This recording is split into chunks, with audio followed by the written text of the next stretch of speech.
Good morning, Dad. It's a beautiful day in our backyard, and I just wanted to share with you our project this summer, which is redoing the landscaping in the backyard. So this is the path from the gate on the side of the house, and we had all the flower beds ripped out and all new flower beds put in. That's Our Lady of Perpetual Algae. We had the kettle raised and cleaned, and we put the fountain back together again. There's a little flagstone walk from the side yard into the main yard.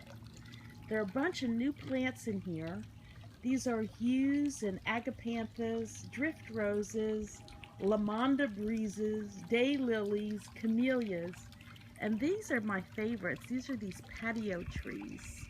And those are camellias. They're going to have little pink flowers on them, and they should be lovely. So these are the flower beds all around the kettle. Those are daylilies and lamanda breezes. Those are these little, I don't know, they'll be like red, fiery, brown things in the fall. Those are agapanthus, and those have large blue flowers. And then there are these foxtail ferns that are sprinkled all around the backyard, and they should be lovely. You can see Tessie over there. She's just checking out the, I guess she's checking out the gutters this morning. Oh, we had all the old gutters taken off the back of the house and the front of the house. And there's now a trench that goes all around the foundation of the house with gravel, and the gutters are moving, the new gutters are moving the water underground to drains in the middle of the yard. Those are azaleas and flax lilies, drift roses, camellias, agapanthus. It is just beautiful out here today, Dad. I wish you could see it. There are Japanese maples where the old crepe myrtles used to be. And we finally had some good sprinkler heads put in that little flower bed right by the corner of the house. Right now we've got daylilies and flax lilies in here, and there's the spot for us to put in some flowers in the fall. This is what you see when you look out our bedroom window, and we have camellias, and you can see the new drainage.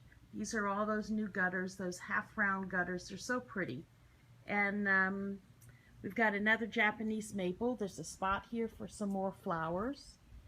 There are some azaleas called encore azaleas that just bloom profusely.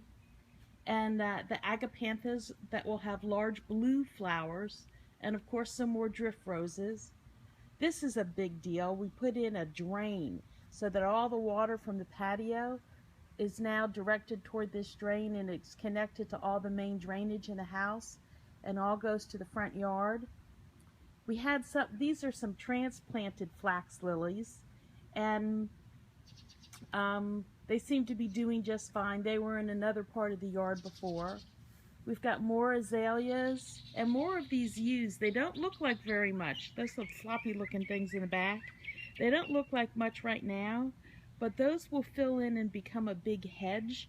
And here, it just grows really quickly. So within a year or two, it should look lovely. Those are those foxtail ferns that I think look really great. And those little bushy things, they're kind of sprinkled around the yard. They're lovely. They kind of break it up a little bit. Those are lamanda breezes. And we've got more azaleas, more roses, more agapanthus. The agapanthus didn't come, we wanted 3-gallon ones, but all they had was 1-gallon ones, so they don't look that great. And then we have some more transplanted flax lilies. And this year, we also had the pool heater and all the pool pumps replaced. So Rich and I were able to go swimming with the kids, even though it was a little bit cool. The water felt wonderful, and we had a really nice time. I don't know if you remember this part of our yard, but there were some big hawthorns here, And so when we were re-landscaping, we moved stuff from one part of the yard to another part of the yard, and I think it's doing pretty well. One of the drift roses is not doing great, but hopefully it'll come back. And here's a panorama of the way back. Maybe next year we'll take some of those cast iron plants and create a little bigger, nicer bed around the oak tree. It's really gotten big. I know it's been a long time since you've been here. Here, I'll give you a close-up in a second. That's the oak tree that Rich and I planted a long time ago. It must be, 20 years. And we counted 16 feet from each side of the fence into the yard, and it looked so stupid and dorky at the time. But now, this is just a huge, big tree in the back of the house. Okay, so the pool is looking pretty good. That's the fence we put up for Tess so that she wouldn't fall in the pool and we wouldn't lose another dog. We have the ligustrums. They used to be little bushes and we turned them into trees, and I think they look lovely. There's the Chinese wisteria that needs to get trimmed because it's pretty overgrown. But those have purple flowers, and right now these are pretty well spent, but these are caladiums, and the caladiums have just looked great all summer long. It's the end of September, and so they're kind of dying off a little bit here. We had a pretty bad storm and a piece of the fence fell down, and right now, well, I guess we got to finish paying for the plants, so we're not putting up a new fence, but we'll have to replace the fence.